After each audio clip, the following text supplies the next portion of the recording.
Hello and welcome to Entertain This. It's a podcast about movies, TV shows, and video games. way to say it with enthusiasm. Video games.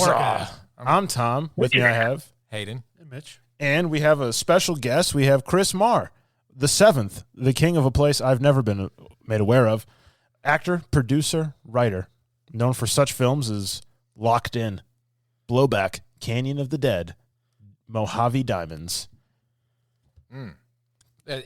You do say Maher, right? Or how did you say your last name one more time? I'm sorry. Maher, Bill Maher. Yeah, Okay. Tom was. But yeah, thank you guys. Very excited to be on your show today. Looking forward to entertain this. I'm excited. With the exclamation point.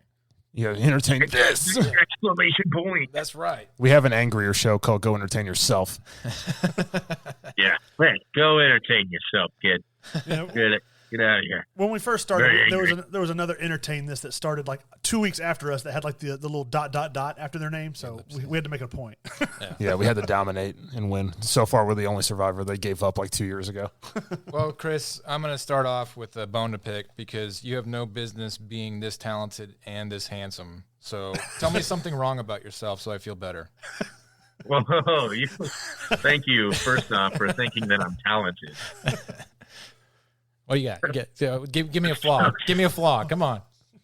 Oh, I got like a wart on my finger. You Oh, wanna see that? oh, It's man. weird. It's Oh, like a thank God. blister. Tainted goods. Crazy Why are stuff. we even talking to this guy? Yeah, I know. But you guys have epic beards. I hope your audience can see them one day. Yeah. One I day, see those. One day. whenever Tom moves out of an apartment into a house, then we can. Well, we're in the process. I got pre-approved for a mortgage. Things are going on for my starting family. Woo! Get ready to pay 8% on that a year. That's nuts. So far, it's at 6. So, Oh, okay. Yeah, it's fancy. Well, there you go. Got that high credit. but we're not here to talk about the housing market. We're here to talk about Chris M. Mr. M. Like when you have a substitute who has a name you can't pronounce, it's just like Mr. M. Maher. You know what? It's okay. I've got friends I've had for like literally 10 years, and they still can't get my last name. I don't get it. I don't know why. I talk to them like every other day. Like, Chris Maher? It's like, no, that's Chris Maher. I Maher. have two No. first names, so I mean, these two guys butcher my name. They call me Brandon or Hayden, depending on what they feel like. So. Yeah, just the spur of the moment. It just depends. All right, No Hayden on Hayden. Yeah, no, I mean, I'm not Philip Phillips or anything like that. So, Hayden Hayden's. so where are you from, if you don't mind telling us? Totally cool. I am from the very exotic land of Council Bluffs, Iowa. Oh, You're our first Yeah. Iowan. What do you got? Potatoes out there? No, that's Idaho. that's Idaho. There's Idaho has potatoes and Napoleon Dynamite. That's right. Yeah. Iowa has radar from MASH. Ah, okay. I didn't know that. There you go. My hometown, the most famous person from my hometown is the original Blue Ranger, Billy. Oh, that's pretty cool. Oh no! Yeah. You don't know what you've just done. They're gonna talk about Power Rangers now. Well, I know you guys have the Power Ranger force going on here. Yeah, I Oh, guess. That was our bridged one.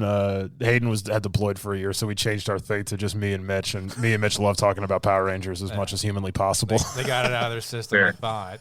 Yeah, we had our own spin-off show you didn't know about. Then you came on the podcast, Chris M.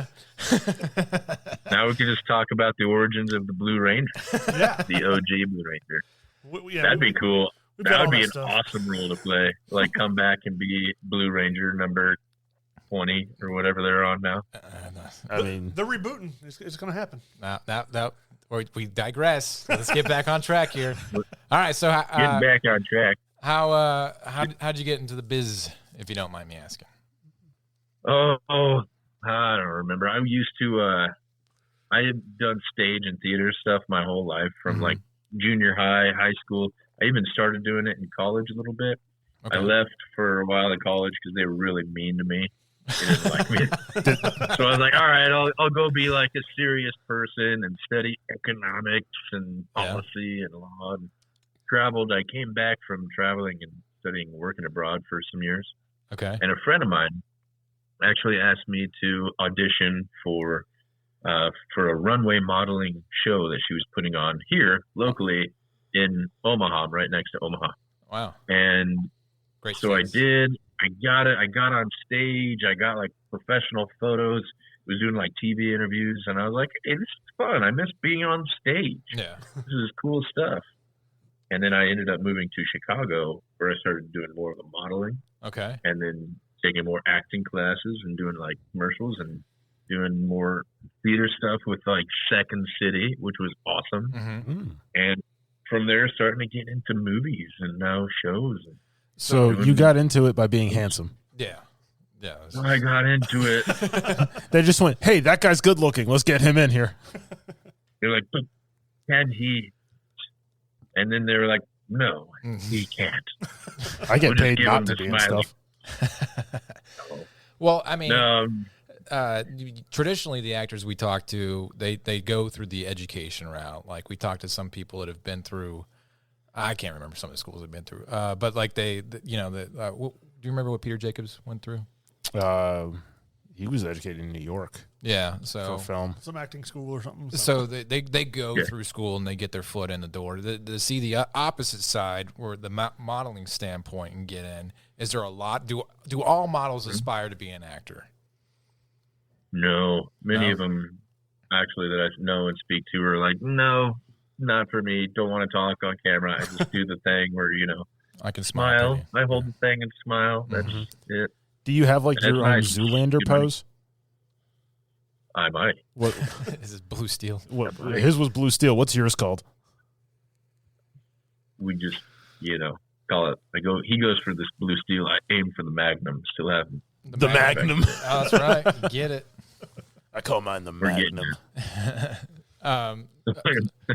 So, like, do you see a lot of models who aspire to be an actor, and you're just like, no, sorry, buddy, you're just going to be a pretty face? Oh, no way. I'm a very positive person. I encourage anybody and everybody who wants to act to try, because you never know. Okay. And you don't have to be, you could be a model or not, or people. I particularly love actors who have great character looks Mhm. or character voices, because I personally just love characters, seeing characters and those sort of things. I tell people, hey, you want to act, go for it. Yeah. Just if you have questions, just ask. Tell you So you how grew up. to get in. So you grew up in this, I guess, a theater background, middle school, high school, a little bit in college. They made fun of you. You were like, all right, I'm going to get into the business world. And then the modeling world just grabbed you and was like, you're not done, kid. Get back out there on the runway. And you're like, man, I could totally go back and do this again. Like, what was the first like acting credit that you got after you got back into the modeling game? Ooh, that's a great question. I don't totally remember. Let's see. I think there was a movie that I did. It was either a short film or like a whole movie that I did looks called like Black Coffee. Black Coffee was one. Mm-hmm. I did a movie before that. It was called Chercher de l'argent, Oh, which is In Search of Fortune. Its credit is much later, but we filmed it forever ago. yeah, that one. And it was never released, but I got the credit. But yeah, Black Coffee was definitely one of the first that was released. And it was a short film, and that was fun. It was fun to work with in Chicago. How did you get linked up with the? Because like short work is kind of an interesting, usually like a student film kind of gig. Mm-hmm. How did you get linked up into the short work? That short film was being done by a gentleman called Raul Colon. Uh-huh.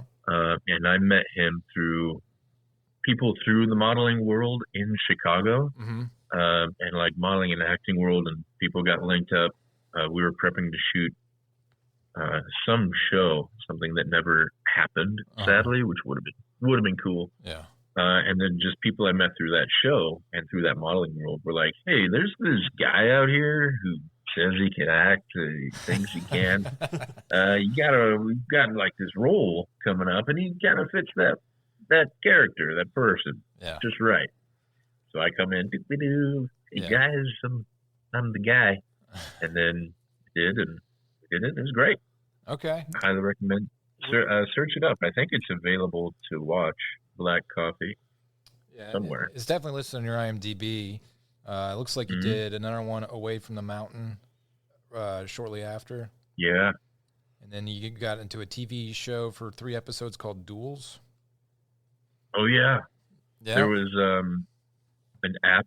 This was before like the big TikTok and Instagram Reels came out, but there was an app called Black Pills that it was like a short webisode TV viewing thing that you could watch through your phone.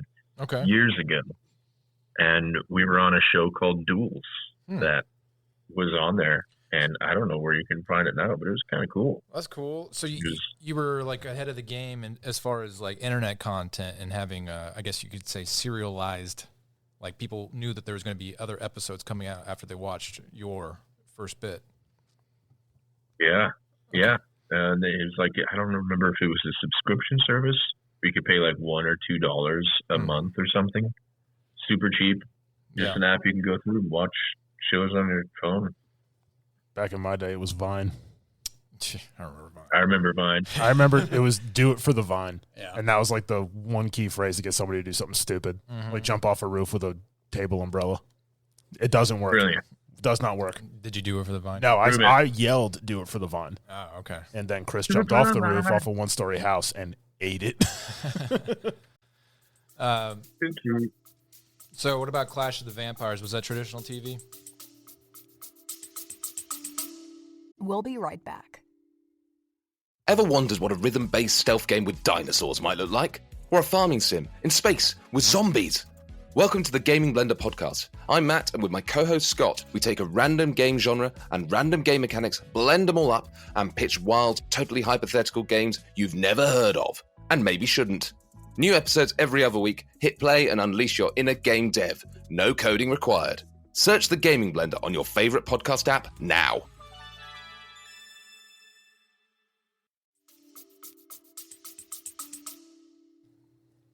That was the show that I was getting into working on to make then as an actor. And they were like, yeah, we're all ready to go and do it. And then they started trying to make it, and it didn't happen.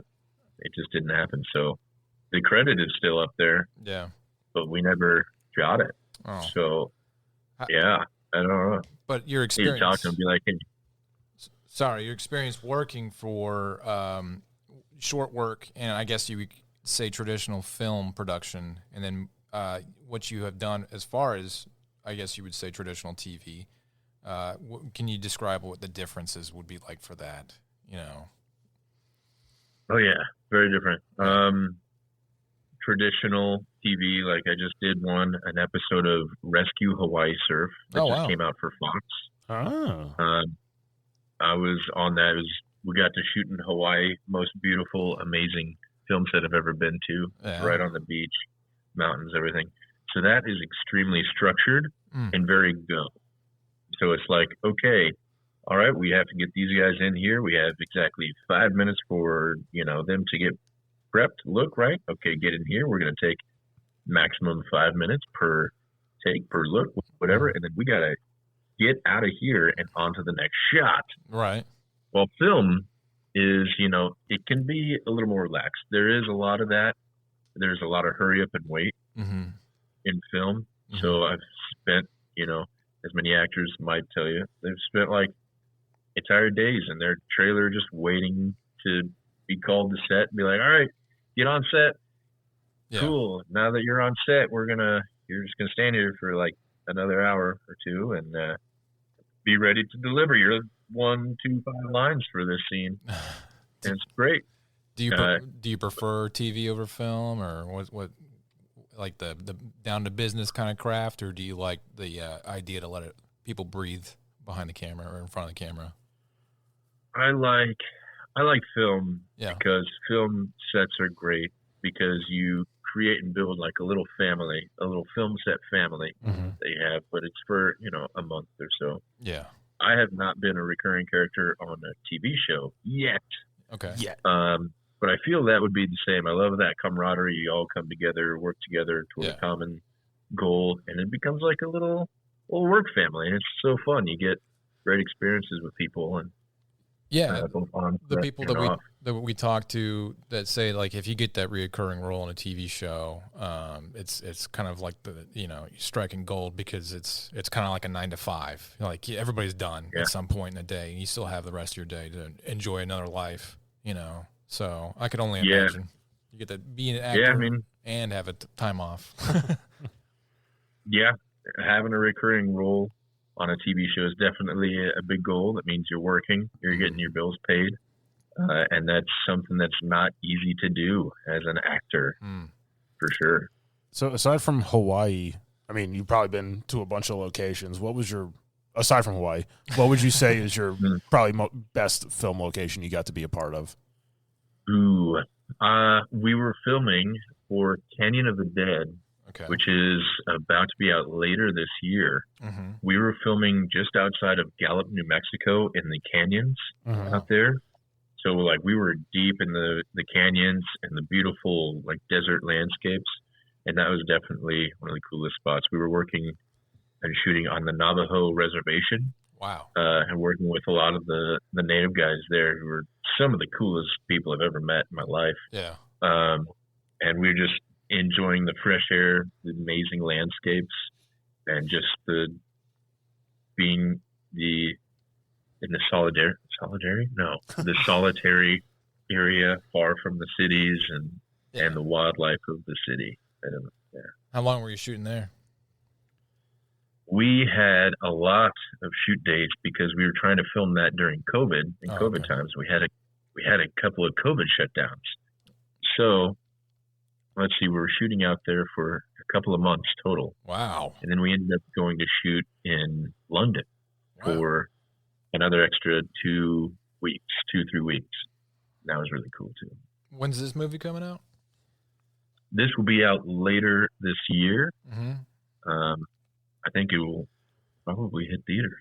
Maybe. No We're going to see. We're going to see what happens. What did you, if you don't mind me asking, what was the delay about getting that? Because you shot it, 5 years ago? Yeah, we started. Yeah, crazy. So we didn't start shooting. We started pre-production 5 years ago for that in 2020. Mm-hmm. Then we started production in November of 2020. Yeah. We had a big COVID shutdown. Mm-hmm. So, we had a really large set, 150 people on set.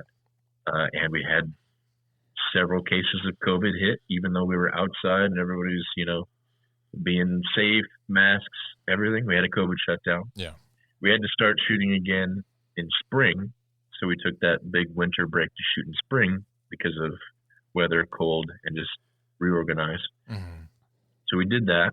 And then we came back and shot more later. And then the next year we had to do extra pickup shots to shoot in a big studio soundstage. Wow. Where we recreated one of the Anasazi towers, natural towers that are there that you can go and visit, I think, in Canyon de Chelly in Arizona.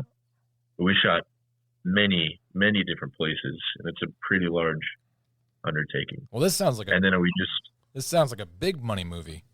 Now I want to see it. I'm kind of excited for it.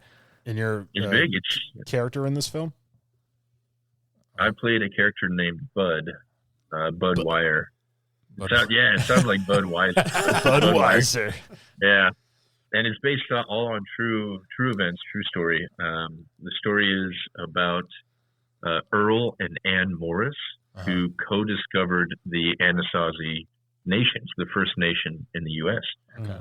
So, like those old Anasazi ruins out in the desert out there, the places that are built into the cliffs. Yeah. Things like those. There's a lot of that story and a lot about that civilization. And the people who discovered it in 1920s. So time period. Starring Tom Felton, who was Draco Malfoy. Yeah. Wes Studi, famous for like Dances with Wolves. Yeah. We also had Finn Jones, Abigail Breslin, Ewan Brimner. We had Jacob Fortune Lloyd, and yours truly. The most important, Chris M. That's right. Chris M. Because we can't pronounce his last name. So you would say this is probably your biggest movie coming out? Definitely the biggest. Wow. Yeah, that's for sure. That's exciting. No way. I didn't realize we struck gold with this one, Mitch. You did good. Well, you can thank Cindy, his publicist. Yeah. Keep her on your payroll, man. So. Nice. Let's go. Well, cool. So, despite all first off, as an actor who has you've been in the game for 10 years, it looks like, and you definitely have a lot coming down the pipe, maybe in the next 10 years.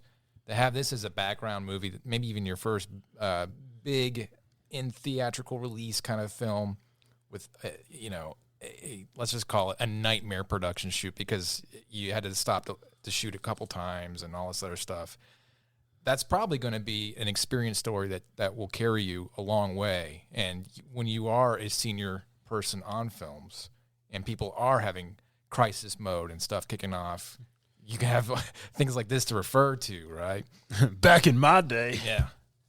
Oh yeah, We used to definitely. walk up the mountain barefoot in the snow just to get to the set. Yeah. I mean, that almost was a real thing because some of the shoot days in November in the desert out in the middle of nowhere, it would drop to like 20 degrees when we would head to set because we'd be going there before dawn. And then you get out to set in the desert and it might be 40 degrees, but the sun is shining. Yeah. So it gets really hot or feels hot. Yeah. But in the shade, it'll feel less. But yeah. Freezing. Yeah. But no, regarding that experience, I would definitely attribute a lot of my ability to handle a lot of that stuff or stuff in the future to my indie past and like just doing the short film stuff and making mistakes on the, the small things here and there and learning to be creative without money, without a budget, without making it work, without having like being able to call somebody up. Hey, can I get $50,000 for today? Right. Thanks, pal. Cool. Right. I wish I could make those phone calls. I'd be lucky to be making stuff for like $500, and that's just enough to feed your cast and crew. If that deals. But hey, if everybody's in it to win it, they all love what you're doing. They love the project. You get on, and like I said, it's that camaraderie, and people are there because they want to be there. Mm-hmm. That's where a lot of magic can and will happen. You had to have one producer that was crying in a corner somewhere, like, "No, we're shutting down again." Oh, we were all crying a lot. Yeah. Now, have a lot of your projects, or have half of them or so, been in like the indie film festivals and things like that? Let's see, probably.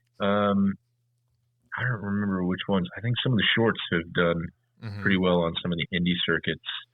The other feature films that I've done are primarily being sold at these larger film festivals, such as Cannes or American Film Market. Did you get to go to Cannes?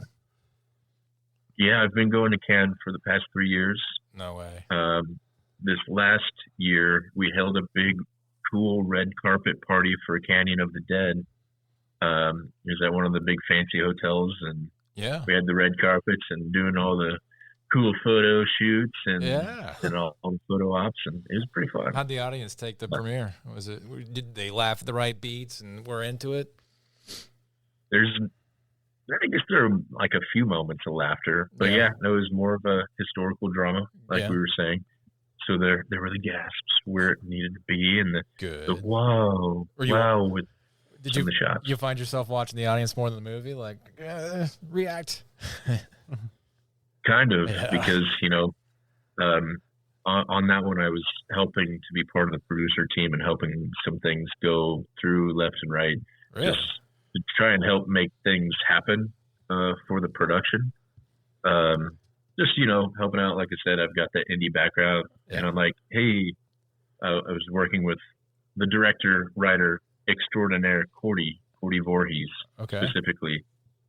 The dude's amazing at handling things left and right. Yeah, never seen anybody handle so much stress so beautifully and eloquently.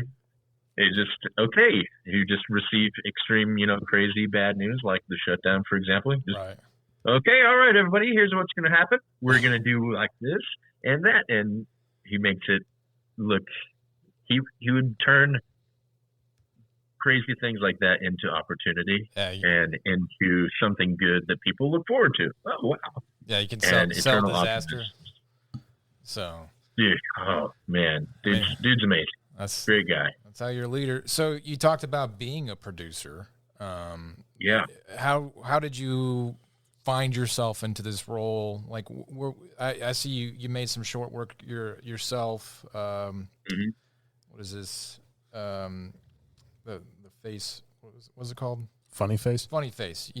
You wrote and directed and produced that one. Was that your first? Yeah, I didn't direct it. I did write it and produce it. Okay. I had a gentleman named Felix Pinheiro come on board to help direct. I was just, honestly, it was one of those shorts. I was like, I'm bored. What you got? What are you guys doing next week? Cool. All right. You guys want to make like a short film? Yeah, sure. Why not? Cool. Let's go. And it was just that sort of a deal. I was like, all right, let's write this up. And it's meant to be a silent film. Yeah.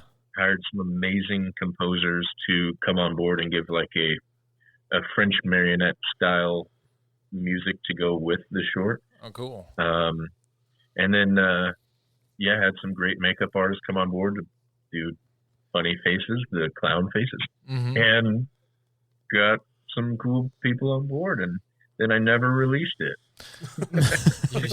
You never released it. We did this awesome project. It's like, how do you get to the point where you could just be like, hey, let's just do a short? It's like, you got an idea? No, we'll just think of something. Money. Yeah, it does cost money, that's for sure. The short, it was just like I just had some ideas, and with the modeling background, it was very easy to just set up photo shoots. You just be like, hey, Mr. Photographer, what are you doing next week? You want to get together, do a photo shoot? And it was just sort of the same idea for creating this short and other shorts. I was just like, hey, I got an idea. We'll see if anybody wants to do it. And you call two people, and they're like, yeah, this is great. Let's do it. Well, and then they call a couple of people, and then they call a couple of people, and before you know it, you've got 50 people on set. Yeah. I mean, like... And before you know it, Tom Cruise is like, what are you doing here? I went to film school. I've struggled to get people interested in doing projects, especially if it's short work. It seems like you have the exact opposite, and that's another reason why I'm struggling to like you so much right now. He's handsome, so yeah, you're way more handsome than me and charismatic. But you guys. But so, how do you pitch short work to people? Like, hey, this is for funsies, or like we're gonna see what festivals we can get into. Like, you can't pitch money. This is gonna make $1,000 per head or something like that. You can't do that. No.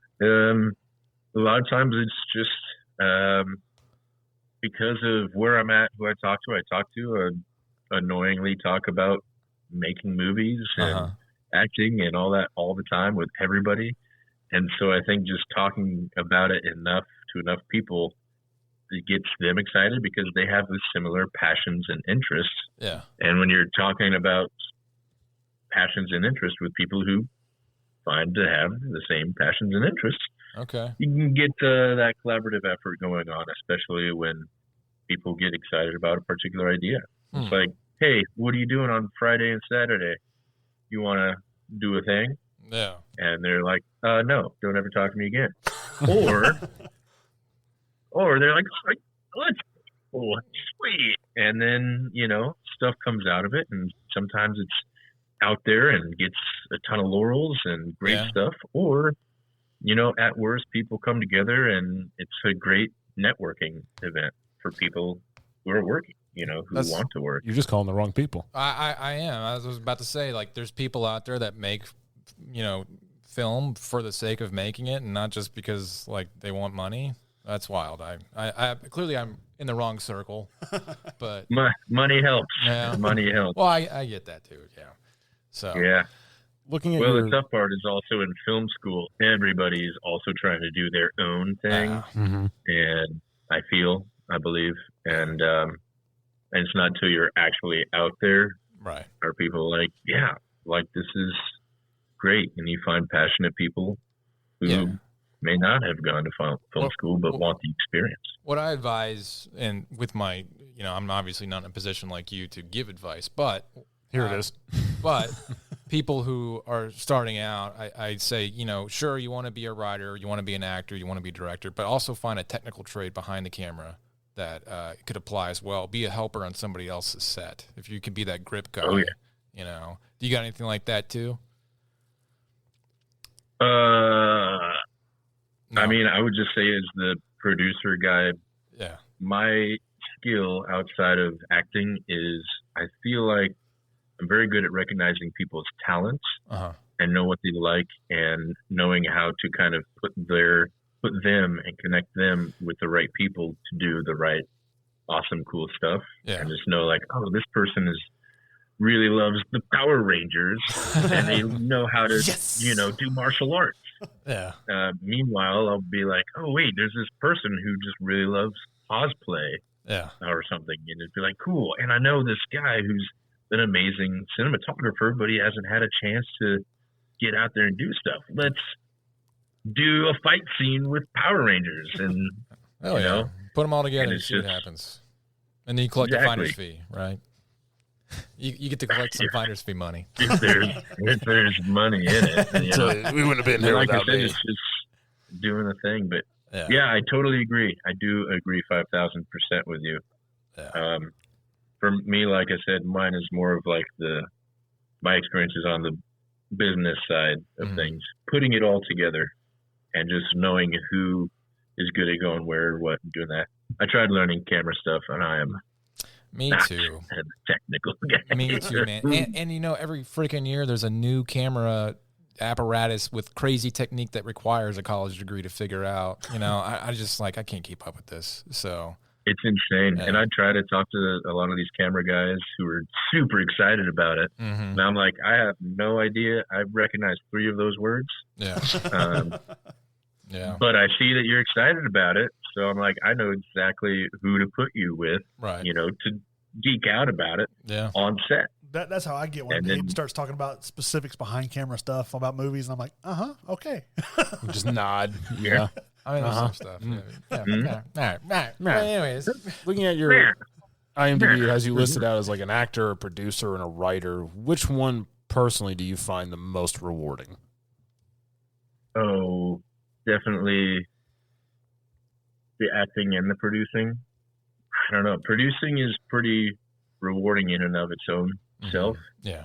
Because like I said, you at the end of the day, when you bring all these people together for a common goal, and then you accomplish that goal, and everybody's happy about it, that is really cool. When you're when you're the big guy on set, and I'm sure you've been on film sets where everybody's just miserable and they're slogging away. You get people slowly stop showing up, and then but then you've been on film sets where it's like a party 24/7, and to be the guy that can orchestrate all that, get good product, and have a great experience, that's got to be a champion experience.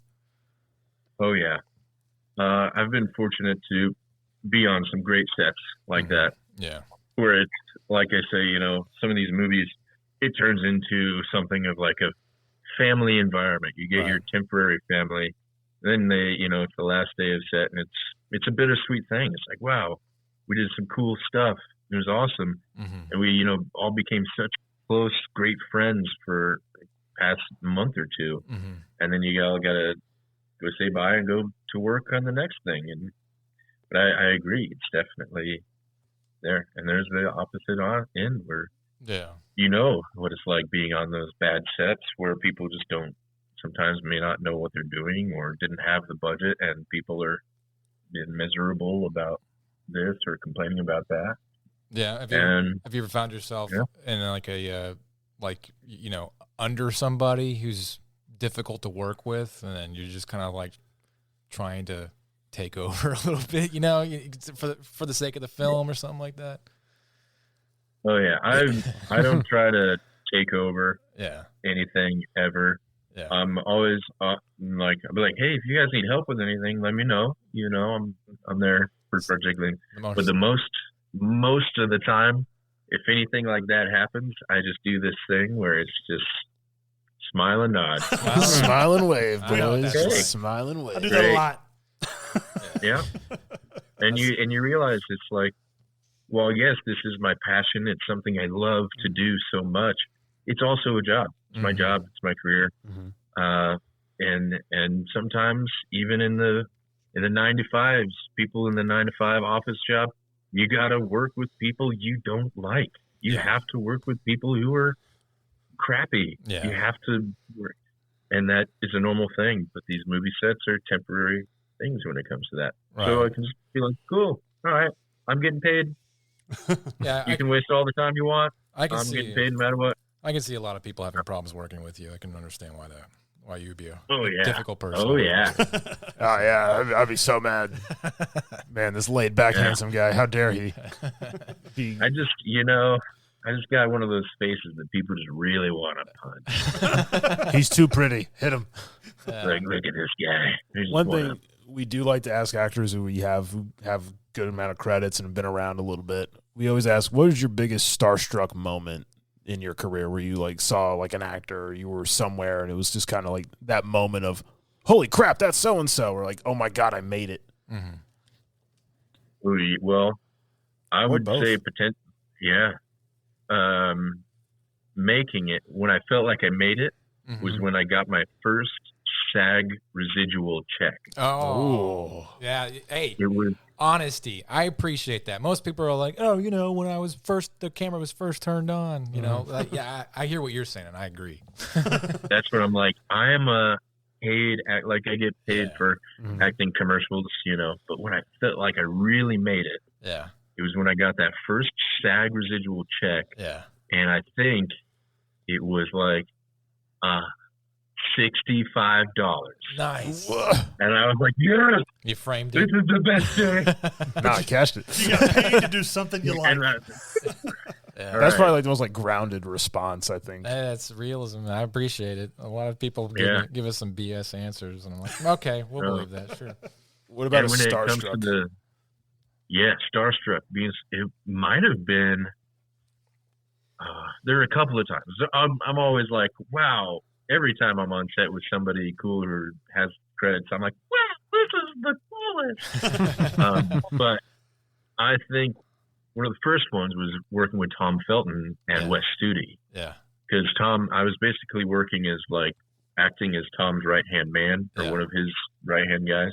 So I was like working with him and I ended up we got to do like Thanksgiving together because it was during COVID times, so nobody was traveling. We did Thanksgiving, and then we were working together in London and in New Mexico, and he knows my name, and I'm like, that's really cool. Wow. Draco Malfoy knows who I am. My name.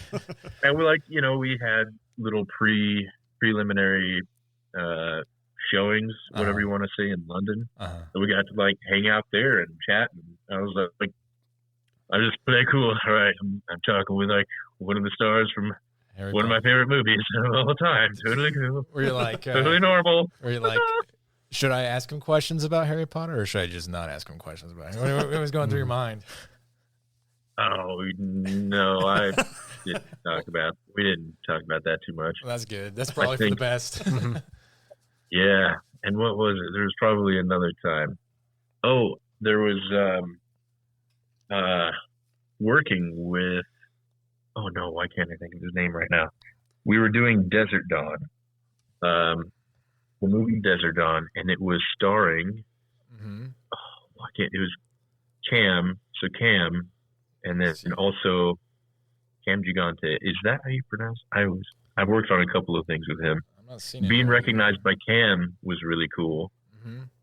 He was like, "Oh, hey," because we had done the acting stuff together in a movie prior to that, like a year or two before. But yeah, we were doing that, and I was also I was on set getting ready for my character, getting all the makeup done, like the dirty hair and some blood on my face. Right. I was in the trailer for that, getting my makeup done, and Kellen Lutz walks into the trailer. He just stops and goes, "Oh, hey, you're Chris Maher, right?" Yeah. And I was like, "Yeah." He said, Who, me? How did you know? He's like, "Oh, right, yeah, no, I saw your picture and your name on the call sheet, and I'm great. I'm going to be looking forward to working with you today. Well, we'll check you out once you get it all set up." And then he head out. Yeah. And I turn around, I'm like, he knows my name. Of course. That's It's awesome. amazing. Best day ever. Just like geeking out. Just it's like being like a girl in the front row at a Beatles concert and John Lennon winked at you. It's like, yeah. Yeah.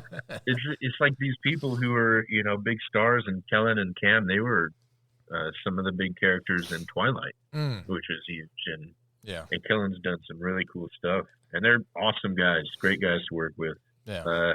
Kellen was super positive all day, and I love that he's just like down to say hi and chat with everybody. Right. So I love it when actors like that, when they're humble and excited to be there.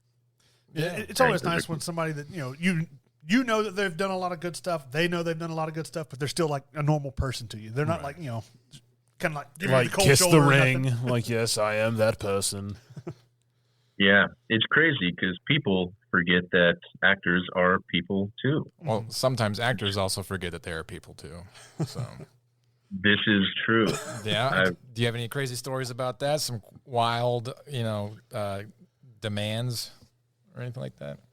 Yeah. Oh yeah. I'm not going to name names or anything, but it's not even, the crazy thing is, out of all the people I've worked with and like people who throw fits on set as actors, are the people who are the coolest are the name actors who are recognizable from movies or shows. But it's the guys who are like, or the people who are not known, who are not recognized, that need like that have the biggest heads sometimes, that I've experienced personally. Need a jar of all red M&Ms. Yeah. Yeah. Do you know why that is? Why? Do you know the reason behind that in writers, by the way? No. So, I don't know if this is more of a concert thing, a band thing, but I'm going to digress, but it's a cool, fun fact. Is this the Van So Halen I think thing? it was, yeah. Okay, I know what So you're it talking was based on like, they have the whole writer, which is the contract of like, oh, you have to have this, and that, and et cetera for the band. And the reason why they put in like, okay, I need a bowl of all brown M&Ms, just like that in the green room, is for a couple of reasons. Is because they're testing to see that you read the contract, that somebody read the contract, and because a lot of times in the contract might be entire safety things.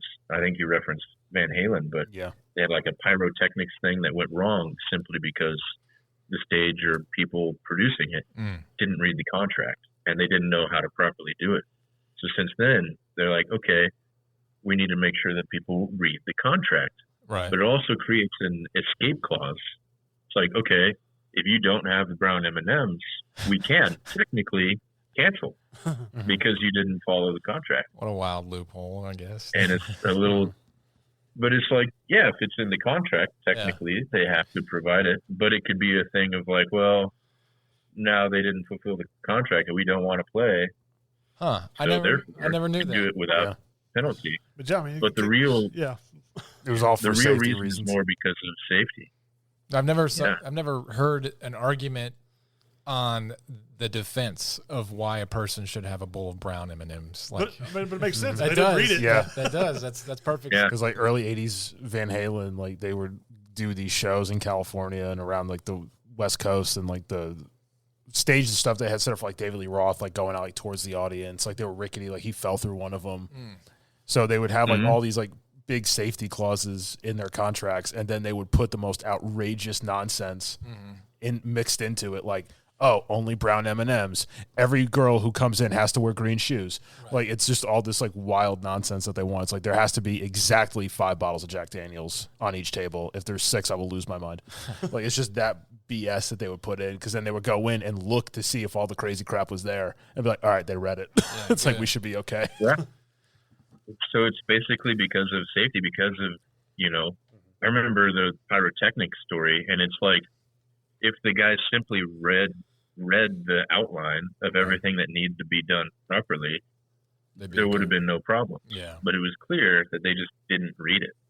And so that's sort of the way to test and make sure that they know things would kind of go according to plan. All right. Or as just in a fun escape clause. So they could see that and be like, nah, That's fine. They don't have M&Ms. We like it. We're down. We'll Show's canceled. Well, thanks for not demanding a bowl of brown M&Ms from us.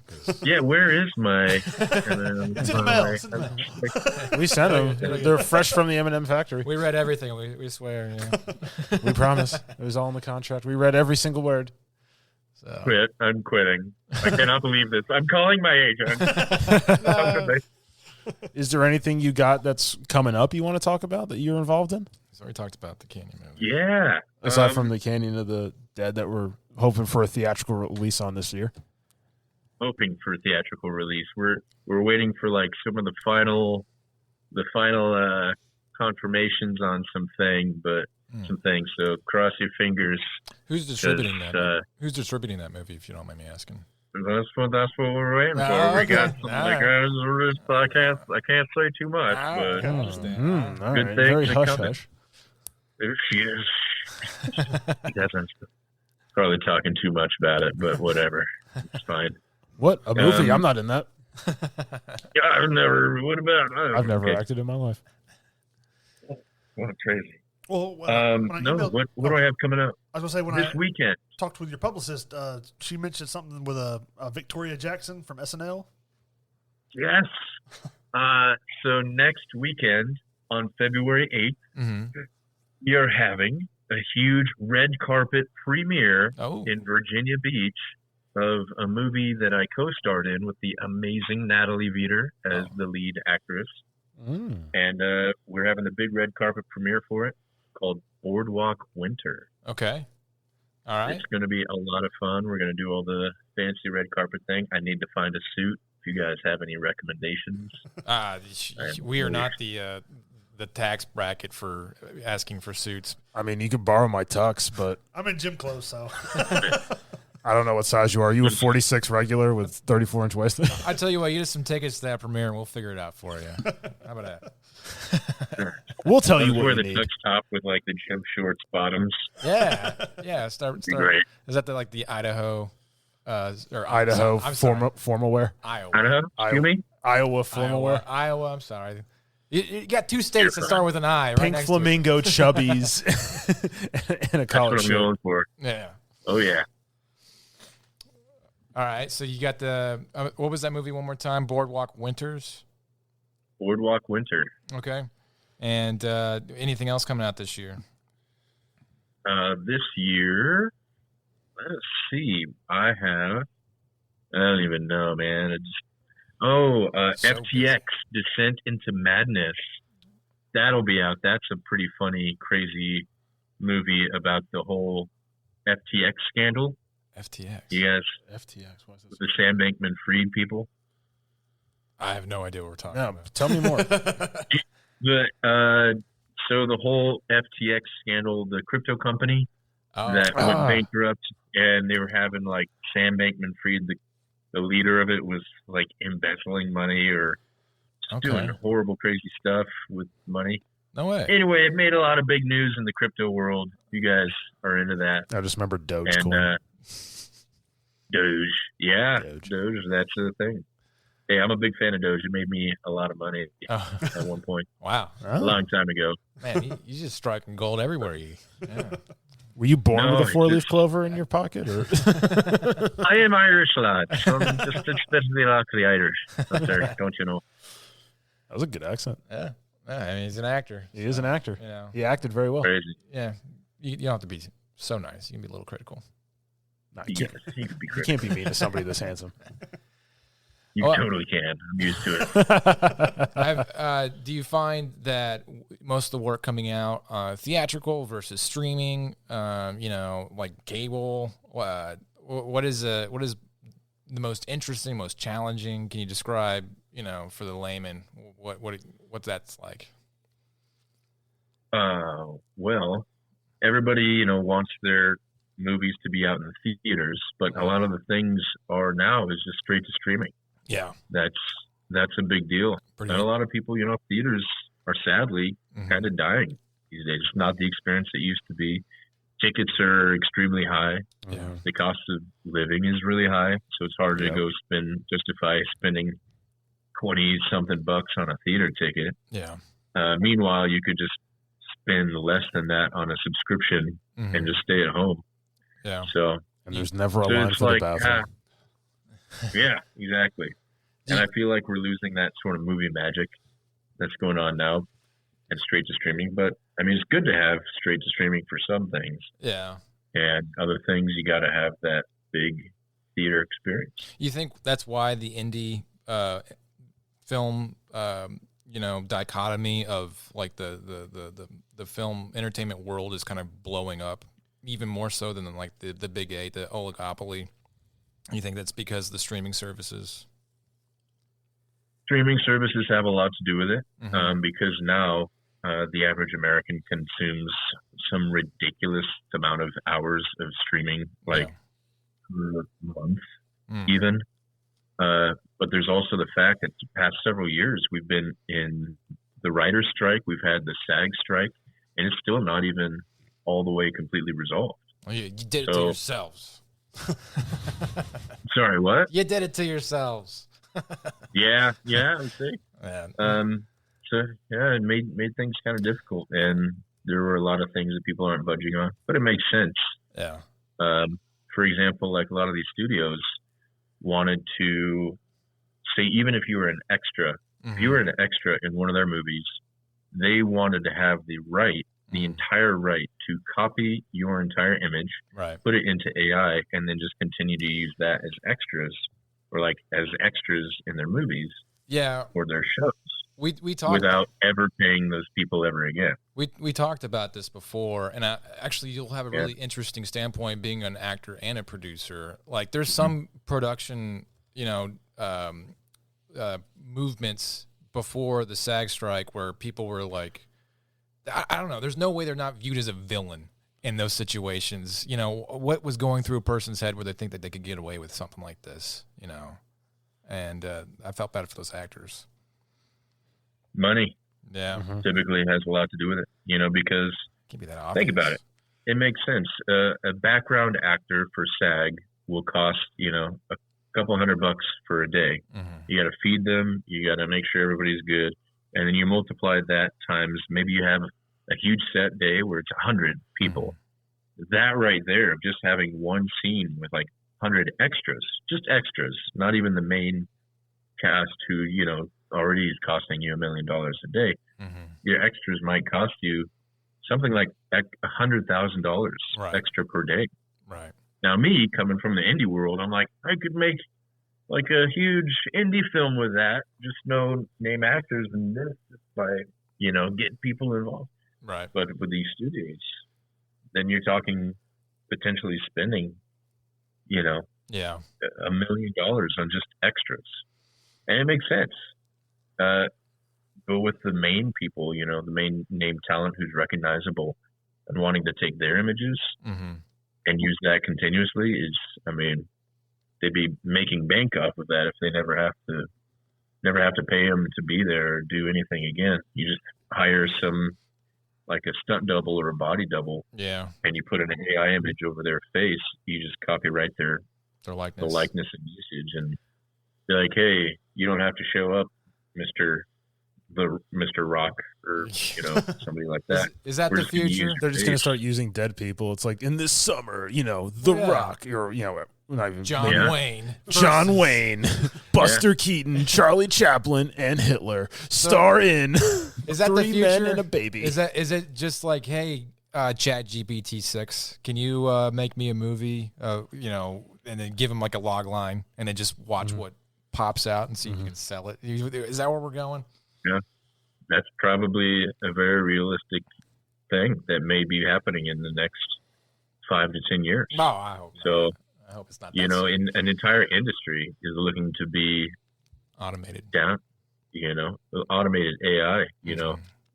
A lot of people in my industry might not be having a job here because of that. I believe there also be people will pay more to go to the theater experience and have an immersive theater experience where they do have the real actors and they do have the real, storylines, the real writers writing them rather than just Chat GPT plugs, inputs and outputs. Yeah. But who knows? It's an interesting and scary future ahead. It is, and I'd say fewer and fewer movies feel authentic nowadays. But man, some of the ones that you see, I'm trying to think of something more recent. Dune, okay, it's kind of been talked about way too much, but I felt like that was those two movies were pretty solid, pretty original, based off the IP, but well produced, and everything was as authentic as you could get in this fantasy world. Whereas, you have some cookie cutter Hallmark romance movies that pop out every Thursday, and it's just the same story rehashed over and over again, and it feels like ChatGPT wrote it. People watch them. Yeah, they do. That's true. Watch those. That's for sure. Whatever the underline is that we can get people to pay money for. So. Yeah, I mean, once again, they call it the entertainment industry. Mm-hmm. It is an industry.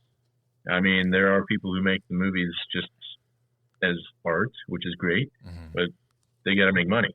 Yeah. Once again, because a lot of people won't show up. Won't show up to work if you're not getting paid. It's all about the money. That's true. Money. It is. It's a job. At the end of the day, it is a job. It is work. It is an industry. It's a business. And ain't no business like movie business, like showbiz. It's constantly evolving. Kids. Constantly evolving. Well, Chris Maher. I'll get it. Maher. You were so close. Sorry. Chris Maher. No close. Next time. All right, next time. Thanks so much for coming on. Honestly, your background, and I think this is probably one of the more original guys. Started in modeling, got into acting, and ended up producing and acting in a lot of his own works. That's a wild take on everything. And your production thoughts and advice on stuff, phenomenal. I really appreciate you taking a minute out of your day to talk to us, and we'll be watching you closely. Hope that the Canyon of the Dead movie comes out, and if it comes in theaters, we're going to see it. Me too. And we hope that we get to talk to you like a spoiler kind of like a episode. Maybe one day we can talk to you about all the stuff that happens in the movie. So that'd be cool. Yeah, that'd be fun. Thank you guys so much for having me on board. It was fun to chat with you on this Sunday afternoon. Yeah.